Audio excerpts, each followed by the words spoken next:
Saturday is the 29th day in the month of October, the month of independence. We're just coming off of a big Independence Day on Thursday. Major parade and a whole lot of activities. And just about now on this Saturday morning, we're going to take you across to the most beautiful... What is the name? What's the prize you just got, Burton? Good morning to you. Good morning to you, Randy. How are you? I'm doing great, doing great. Yeah, London is the best city in the world, isn't it? I heard you mention it this morning, and hey, what an endorsement, eh? I have to take your word for it. I have never been to London, so I got to take your word. I was routing for Toronto and New York because I know those cities, but... I've been to both Toronto and New York. In fact, I've lived in Toronto for a little while, but and I must say they're all beautiful cities, but hey, you have to give kudos to your own they say. Christen your own child first. Kudos to London, big yourself up. Best city in the world. Yes, Randy, I've been listening to your music this morning, and I you know, you're so in tune, man. I keep saying it, and I mean it so much. I heard the song "Poor People Pick Me," and you know, we all poor people pick me when you look at where we've come from. And there are times when, you know, we just need to recognize that and to see that sometimes poor people pick me is not given the treatment that others get. So how was Independence, Randy? Been quiet for me. As I said, big crowd at the parade, and a lot of youngsters went out to pay their allegiance to St. Vincent and the Grenadines. I spent the evening here on the radio having some fun with a lot of people. Most of the I rested. Sounds very good. And I'm talking about independence. I know that we have had a mini-series on independence, a three-part series. As one of the people who phoned me to talk about the feedback described it as the trilogy of on independence. Anyway, talking about independence, and I'm coming out of that series. One of the things we encouraged people to do is to become independent of mind, independent of thought. And something happened here in London, which I just want to let our listeners know about, in terms of people acting independently, irrespective. And it is regarding Zach Goldsmith. You may have heard about Zach Goldsmith. He was the one who contested the London mayoral election against Sadiq Khan in May of this year. And he lost to Sadiq Khan. But that's not the point. The point I make now is that as part of his campaign for the London mayoral election, he promised the people that he will not support a third runway at Heathrow Airport. And what has happened within the last week or so is that the current government, the Conservative government, of which he's a part, they have endorsed a third runway to be built at Heathrow Airport. And true to his word, as part of what he said during his campaign in the mayoral election, what he has done is that he has resigned from the government because he said he can't support them on a principled stand, really. He's taking a principled stand. And having resigned from the government, he's triggered a by-election. But he's going to stand in the by-election, and he's going to stand as an independent. So all about independence, all about independence of thought, all about standing up for principle.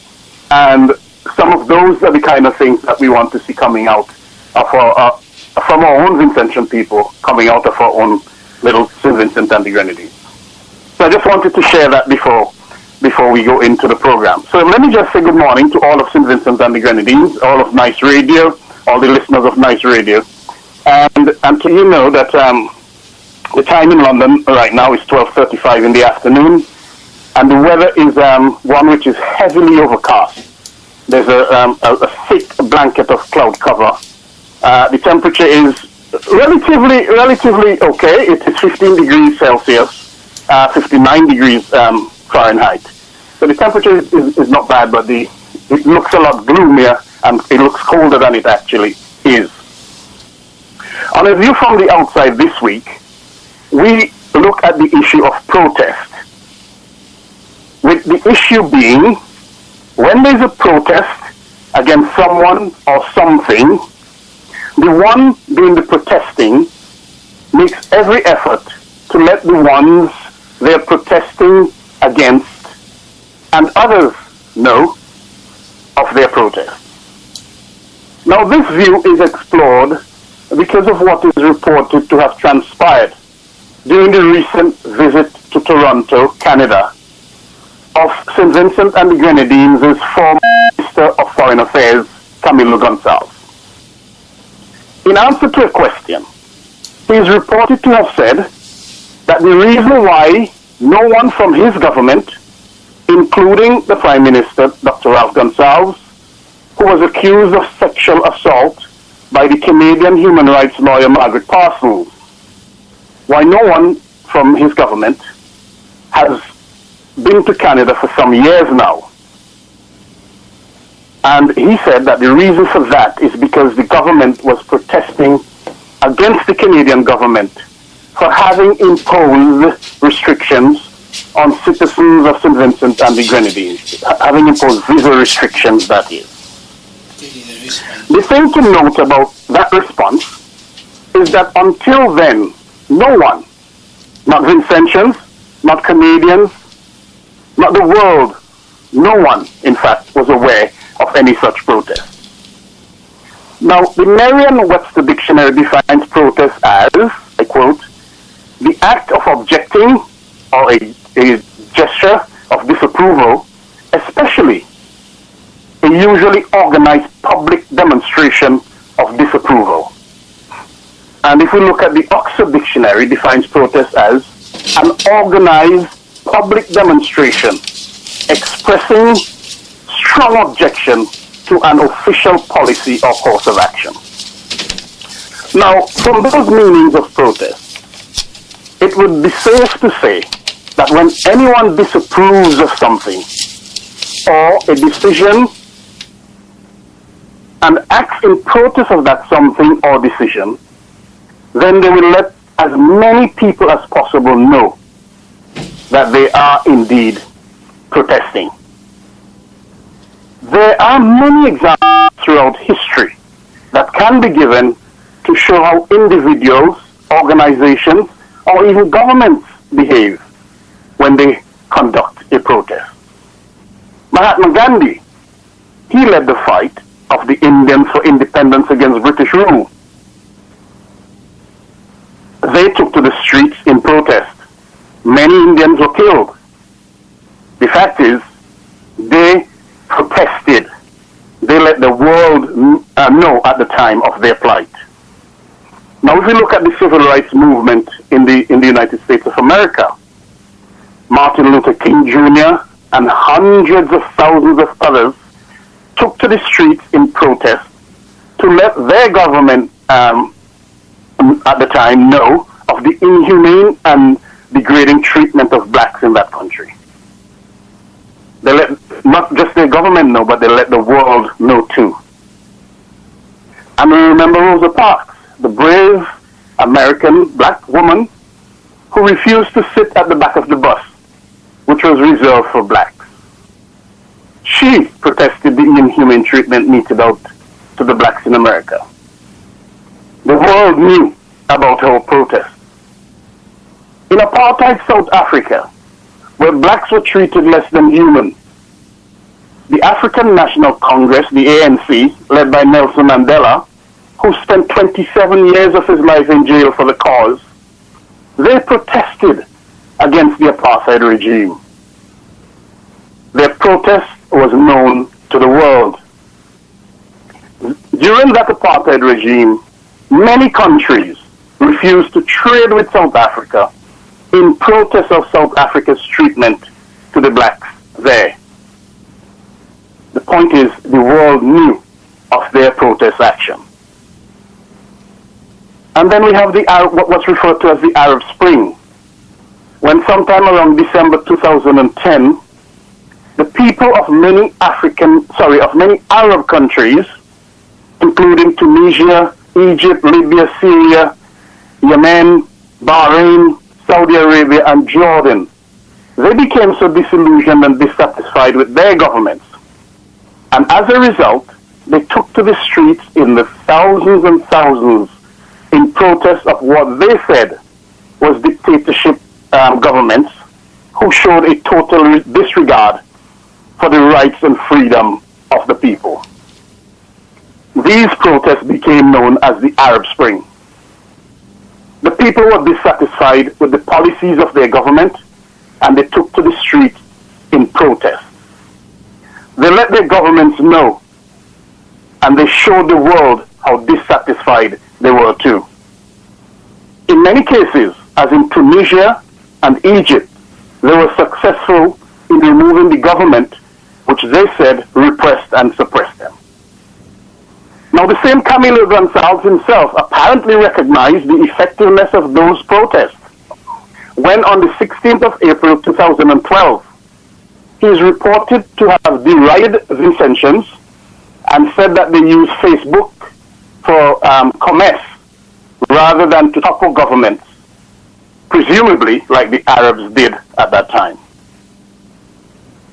And then we have Black Lives Matter, the Black Lives Matter protest in the USA, against what some describe as the wanton killing of black men by the police. Everyone knows about those protests and reason for them. More recently, we have the people in Venezuela. They are currently showing the world how dissatisfied they are with the Maduro government. And so they are taking to the streets in the hundreds of thousands in protest of that government. They say that the government is violating their constitutional human rights and that the country is in dire straits. The fact being, the world knows about their protest. And right nearer home, St. Vincent and the Grenadines, we have the Frontline protest, which is led by Luzette King and many other stalwarts in the country. Now, they have been on the streets of Kingstown, St. Vincent, soon after the general elections of December 9th, 2015, in protest of the election results, primarily and specifically against the supervisor of elections. The election, which many people believe was stolen from the electorate, and for which there are election petitions currently lodged in the court. The Frontline remains on the streets of Kingstown, with today being 321 days of protest. The world knows about it. The government certainly knows about their protest, because they and their machinery have responded in a high-handed way, and at times a derogatory way as well, even in Parliament, as they try to suppress and quell the protest. The Frontline remains resolute. The world is aware of the Frontline's protest. So our many examples have shown us that when there is a protest, the one carrying out the protest ensures that the one being protested against knows of the action. They let those on whose behalf they protest know that the protest is being carried out on their behalf so that they too can join in the action. And for sure, they let the world know too, so that they can get support from others. So when the former Minister of Foreign Affairs told the audience in Toronto that St. Vincent and the Grenadines was protesting against the Canadian government, why didn't Vincentians know about that protest? Why didn't you know about that protest? Why didn't we all know about that protest? Why didn't CARICOM know about that protest? So that we could have garnered support from around the region. Why didn't the world know? Why didn't everyone else know that the protest was in existence? Ask yourselves those questions. Perhaps a word to the wise is to think before you speak and know that you can no longer hide from your words or the truth of who you are. Know that once the words are out of your mouth, nothing will put them back in. And the further word is to stop treating Vincentians as if they cannot think for themselves. Until next week, Randy, this is Burton Horn with a view from the outside, and reminding our listeners to send feedback to aviewfromtheoutside@hotmail.com. That's aviewfromtheoutside@hotmail.com. Randy, have a good day, have a good weekend, and have a good week ahead. All the best to you. And you and the friends in the best seat in the world, enjoy. Thank you, Randy. Thank you.